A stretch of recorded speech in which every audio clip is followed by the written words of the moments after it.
नमस्कार students. College के इस यूट्यूब चैनल पर आप सभी का हार्दिक स्वागत। बीकॉम पार्ट सेकंड के लिए जो हम टॉपिक आज डिस्कस करने जा रहे हैं वो है methods of appointment of director, यानी संचालकों की नियुक्ति की विधियाँ। There are 6 types of methods are available in the company act 2013. Let us discuss. Number 1, appointed by the subscriber or under the provision of article of association, they called the first director. यदि company की स्थापना immediate होती है, उसके incorporation के तुरंत बाद यदि आर्टिकल ऑफ एसोसिएशन में यदि प्रोविजन होते हैं तो उनके अकॉर्डिंगली जो प्रथम संचालकों की नियुक्ति की जाती है। तो number 1, appointment of the first director. प्रत्येक कंपनी के जो आर्टिकल ऑफ एसोसिएशन में उसके प्रथम संचालकों की नियुक्ति संबंधी प्रावधान हो सकते हैं, और यदि इस तरीके के प्रोविजंस उनके आर्टिकल ऑफ एसोसिएशन में है तो उन्हें फर्स्ट डायरेक्टर माना जाता है। ऐसी दशा में कंपनी के प्रथम संचालक जिन्हें फर्स्ट डायरेक्टर करते हैं उन्हीं प्रावधान के अनुरूप नियुक्त किए जाते हैं। यदि आर्टिकल ऑफ एसोसिएशन में इस तरीके के कोई प्रोविजन नहीं है या उनके नाम नहीं है तो उस स्थिति में जो सब्सक्राइब करते हैं, मेमोरेंडम को जो साइन करते हैं, जैसे निजी कंपनी में 2 या पब्लिक कंपनी में 7 हैं, वो ही एक तरीके से उसके संचालक माने जाते हैं और प्रथम संचालक उन्हें कहा जाता है। और उनका जो ऑफिस होल्ड करते हैं वो उस समय तक करते हैं जब तक कि कंपनी की जो प्रथम एक वार्षिक जो साधारण सभा है उसमें स्थायी रूप से अन्य संचालकों की नियुक्ति नहीं कर दी जाती है। यानी कि हम बात कर सकते हैं प्रथम संचालक तब तक ही संचालक के रूप में कार्य करते हैं जब तक कि कंपनी की वार्षिक साधारण सभा में विधिवत रूप से अन्य संचालकों की नियुक्ति नहीं की जा सकती। यदि एकल व्यक्ति कंपनी की दशा में बात करें तो एकाकी सदस्य ही कंपनी का प्रथम संचालक होता है। यानी कि first director is only OPC person who subscribe the memorandum of association और whose name given in the article of associations. यहाँ यह भी ध्यान देना होगा कि प्रथम संचालकों की नियुक्ति की प्रक्रिया और भी आसान एवं व्यवहारिक हो गई है।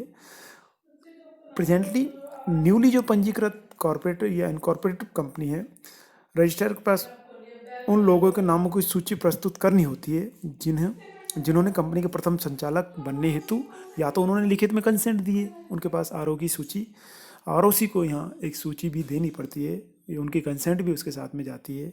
तो वो आपके जो इमीडिएट या तुरंत जो अपॉइंट किए जाते हैं उन्हें कंपनी के प्रथम संचालक कहते हैं। और संचालकों का जो अपॉइंटमेंट का तरीका है या तो आर्टिकल ऑफ एसोसिएशन में उनके नाम दिए होते हैं या अदरवाइज वो व्यक्ति प्रथम संचालक कहलाएंगे जिनका मेमोरेंडम ऑफ एसोसिएशन को जिन्होंने सिग्नेचर किए हैं। सेकेंड वन टेक्निक्स है जो इम्पोर्टेंट टेक्निक्स है कंपनी द्वारा या सदस्यों द्वारा, यानी कि appointed in the annual general meeting, यानी कि कंपनी की साधारण सभा में जो मोस्ट पॉपुलर तरीका है सभी कंपनियों में वो है कंपनी की साधारण सभा में संचालकों की नियुक्ति।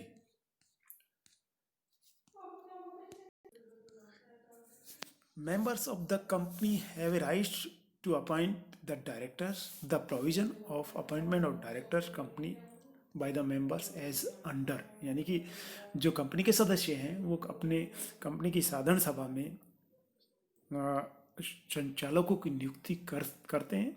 तो नियुक्ति की जो प्रक्रिया होती है, यानी कि प्रथम साधारण सभा में नियुक्ति, appointment in the first general meeting.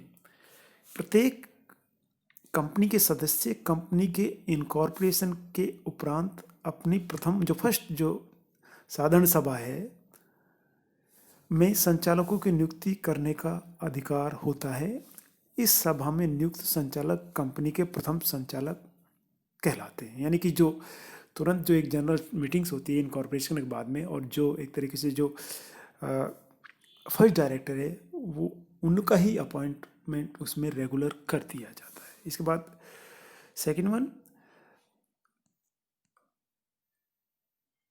Appointment of director retiring by the rotation, यानी कि बारी बारी से सेवानिवृत्ति की शर्तों पर नियुक्ति। यानी प्रत्येक पब्लिक कंपनी की प्रथम साधारण सभा में नियुक्त संचालक बारी बारी से सेवानिवृत्त होते हैं, उन्हें रिटायरमेंट कर दिया जाता है। यानी कि जो एजीएम में ही जो सदस्यों की एनुअल जनरल मीटिंग्स है उसी में ही सदस्यों का बारी बारी से रोटेशन के अकॉर्डिंग उनको रिटायरमेंट किया जाता है। जो कंपनी एक्ट में जो प्रोविजंस हैं उसमें यदि कोई पब्लिक कंपनी के कुल संचालकों में से कम 2/3 2/3 of the total directors would be retired प्रति वर्ष इन एवरी ईयर, संचालक प्रतिवर्ष वार्षिक साधारण सभा में बारी बारी से सेवानिवृत्त होंगे। किंतु यदि कंपनी के इस तरीके से आर्टिकल ऑफ एसोसिएशन में कंपनी के सभी कंपनी के आर्टिकल ऑफ एसोसिएशन में इस तरीके से प्रोविजंस है तो 2/3 यानी कि या तो उस जो कंपनी के अंतर्नियम के अनुसार उनको रिटायरमेंट करना पड़ेगा, लेकिन यदि आर्टिकल ऑफ एसोसिएशन में प्रोविजंस नहीं है तो प्रति वर्ष जो एनुअल जनरल मीटिंग्स है उसमें कंपनी के कुल संचालक सदस्यों का 2/3 उनको एवरेज एजीएम में रिटायरमेंट यानी प्रति वर्ष उनका रिटायरमेंट करना पड़ेगा। तो हम कह सकते हैं कि सार्वजनिक कंपनी के कुल संचालकों में से कम 1/3 1/3 संचालक वो ऐसे होते हैं जिनका रोटेशन वाइज रिटायरमेंट नहीं किया जा सकता। दूसरे शब्दों में हम कह सकते हैं 1/3 तिहाई 1/3 तिहाई संचालक एक निश्चित अवधि के लिए, जिनकी अवधि मैक्सिमम 5 वर्ष है, उसके लिए उनको अपॉइंट किया जाता है। जो 1/3 डायरेक्टर्स हैं they can appoint for the 5 years tenure. ऐसे संचालकों की नियुक्ति अंतर्नियमों के अनुसार, प्रावधानों के अनुसार कंपनी की साधारण सभा जनरल मीटिंग्स में की जाती है।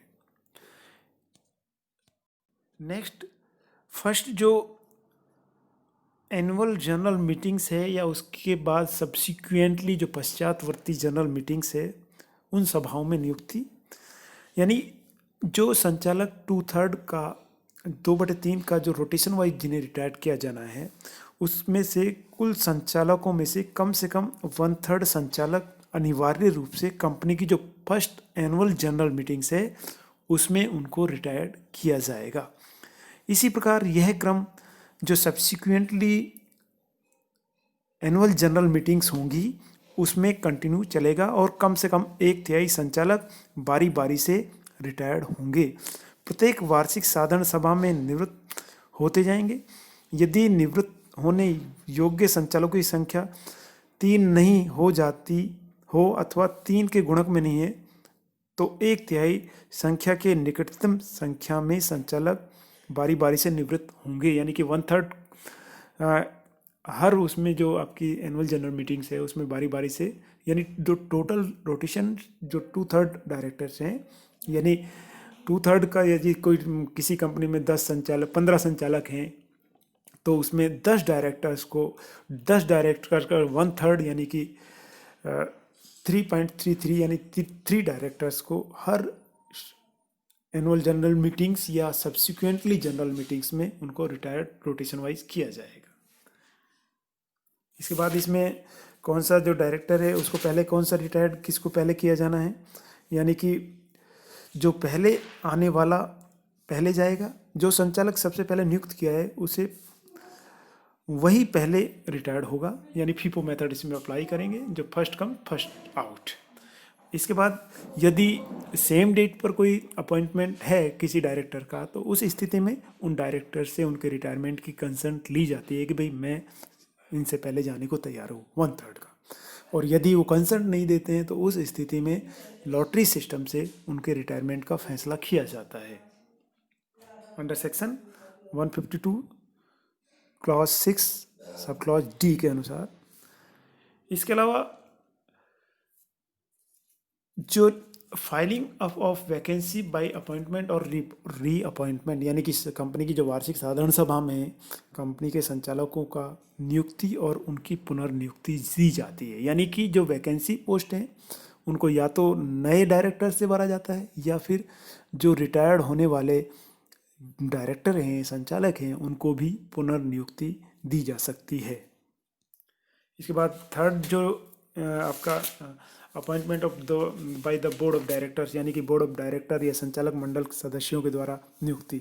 तो 4 तरह के डायरेक्टर्स हैं जिनको कंपनी एक्ट प्रोविजंस में दिए गए हैं। नंबर 1 एडिशनल डायरेक्टर, उसकी अपॉइंटमेंट, उसका भी नियुक्ति बोर्ड ऑफ डायरेक्टर्स के द्वारा की जाती है। अल्टरनेटिव डायरेक्टर, वैकल्पिक संचालक, इसके अलावा नॉमिनी डायरेक्टर, और इसके अलावा कैजुअली वैकेंसीज हैं या आकस्मिक जो रिक्तता हैं उनको एक तरीके से बोर्ड ऑफ डायरेक्टर्स के द्वारा भरा जा सकता है। यानी कि नंबर 1, अब एडिशनल डायरेक्टर कौन है? संचालक। कभी कभी कंपनी में विद्यमान संचालकों के जो एग्जिस्टिंग जो डायरेक्टर्स हैं उनका अतिरिक्त कुछ संचालकों की आवश्यकता पड़ती है, अतः संचालक मंडल बोर्ड ऑफ डायरेक्टर्स इन अतिरिक्त आवश्यकताओं को पूरी करने हेतु एडिशनल डायरेक्टर अपॉइंट कर सकते हैं। इसके अलावा अल्टरनेटिव डायरेक्टर, वैकल्पिक डायरेक्टर वो डायरेक्टर हैं जब कंपनी का कोई संचालक 3 माह या उससे more than period of 3 months Bharat के बाहर, विदेश चला गया अथवा किसी कारण से कोई ऐसा सॉलिड कारण है जिसके कारण वो कंपनी के कामकाज के लिए समय नहीं दे पाता है, तो ऐसी स्थिति में कंपनी का जो संचालक मंडल है, बोर्ड ऑफ डायरेक्टर, उस संचालक के स्थान पर उसकी अनुपस्थिति की अवधि में, यानी एब्सेंटी की जो ड्यूरेशन है उसमें एक ऐसे व्यक्ति को संचालक नियुक्त कर सकता है और वो व्यक्ति कंपनी का वैकल्पिक या अल्टरनेटिव डायरेक्टर माना जाता है। इसके बाद नॉमिनी डायरेक्टर, नॉमिनी या नामांकित डायरेक्टर, संचालक मंडल किसी भी यानी बोर्ड ऑफ डायरेक्टर संस्था द्वारा किसी भी प्रभावी कानून के तहत या फोर्स ऑफ लॉ या इन्फोर्समेंट ऑफ लॉ के अधीन किसी भी ठहराव कॉन्ट्रैक्ट के अधीन नामांकित व्यक्ति को संचालक के रूप में नियुक्त कर सकता है। नामांकित यानी कि किसी फोर्स कानून के तहत या किसी ठहराव के तहत किसी संचालक की नियुक्ति की जानी है तो वो एक तरीके से नॉमिनी होते हैं, उनकी नियुक्ति का भी जो पावर्स है वो बोर्ड ऑफ डायरेक्टर्स के पास होती है। इसके अलावा appointment of director for filing of casual vacancy, यानी आकस्मिक रिक्त जो वैकेंसी है उसको भरने के लिए भी बोर्ड ऑफ डायरेक्टर्स, संचालक मंडल उसके लिए कॉम्पिटेंट है, अथॉरिटी है। यानी उसकी डेथ हो जाती है, यदि किसी डायरेक्टर्स की या कोई अंतर्नियम में संचालक मंडल के आर्टिकल ऑफ एसोसिएशन में ऐसे हैं प्रोविजंस हैं कि संचालक उसके रिक्तित्व को भर सकता है, या तो उस स्थिति में जो संचालक मंडल है वो आकस्मिक रिक्ति को या आकस्मिक जो कैजुअल वैकेंसी है उसको भरने का उसको अधिकार है, कॉम्पिटेंट है। इसके बाद नेक्स्ट है आपका appointment through principle of proportional representative, यानी कि आनुपातिक प्रतिनिधि के सिद्धांत पर नियुक्ति। यानी कि एक तरीके से देखा जाए संचालकों को नियुक्ति कंपनी की जो साधारण सभा में है उसमें संकल्प जनरल एक रिजोल्यूशन पास करके उनकी नियुक्ति की जाती है। यानी कि इस स्थिति में जो स्मॉल माइनॉरिटी शेयर होल्डर्स हैं उनका संचालक मंडल में कोई प्रतिनिधित्व नहीं मिल पाता है, अतः ऐसे अल्पमत वाले अंशधारियों को संचालक मंडल में प्रतिनिधित्व दिलाने के लिए उद्देश्य से जो आनुपातिक प्रतिनिधित्व के सिद्धांत के आधार पर संचालकों की नियुक्ति की जाती है। Appointment through principle of proportional representation, यानी कि कोई भी कंपनी अंतर्नियमों के अधीन या यदि कंपनी के आर्टिकल ऑफ एसोसिएशन में प्रोविजन है तो कंपनी के कुछ संचालकों में से कम 2/3 संचालकों की नियुक्ति आनुपातिक प्रतिनिधित्व के सिद्धांत के अनुरूप करने का विकल्प प्रदान कर सकते हैं। यानी इस ऑप्शन के आधार पर 3 वर्षों में एक बार संचालकों की नियुक्ति की जाती है। यानी 2 तरीके होते हैं, आनुपातिक प्रतिनिधित्व के सिद्धांत पर नियुक्ति जो माइनॉरिटी में जो शेयर होल्डर्स होते हैं जिनके जनरल मीटिंग्स में जिनके संचालक नियुक्त कर संभव नहीं होते हैं, तो उस स्थिति में उन संचालकों या उन सदस्यों के द्वारा प्रोपोर्शनल रिप्रेजेंटेशन के आधार पर संचालकों की नियुक्ति की जाती है। तो इसमें 2 विधियां हैं, मतदान यानी कि वोटिंग्स के लिए उनको समान एक तरीके से राइट्स मिलते हैं, एक शेयर्स के लिए 1 वोट मिलता है।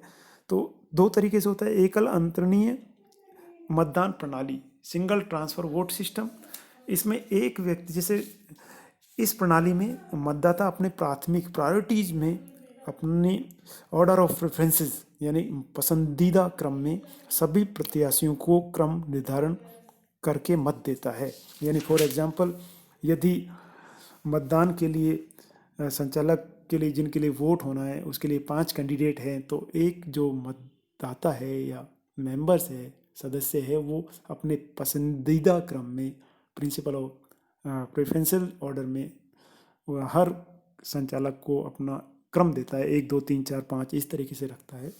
तो उस तरीके से वो अपने वोटिंग के द्वारा संचालक का चयन कर सकता है। इसके बाद कम्युलेटिव जो वोटिंग सिस्टम्स है, इस प्रणाली के अंतर्गत एक अंशधारी को एक अंश पर उतने ही मत देने का अधिकार होता है जितने स्थान के लिए चुनाव हो रहे हैं। उदाहरण के लिए फॉर एग्जांपल, यदि कंपनी में 4 संचालकों का चुनाव किया जा रहा है, तो इस स्थिति में इस अंशधारी के पास यदि 100 अंश हैं, तो वह व्यक्ति एक व्यक्ति के पक्ष में 100 × 4 या 400 मत देने का राइट्स रखता है।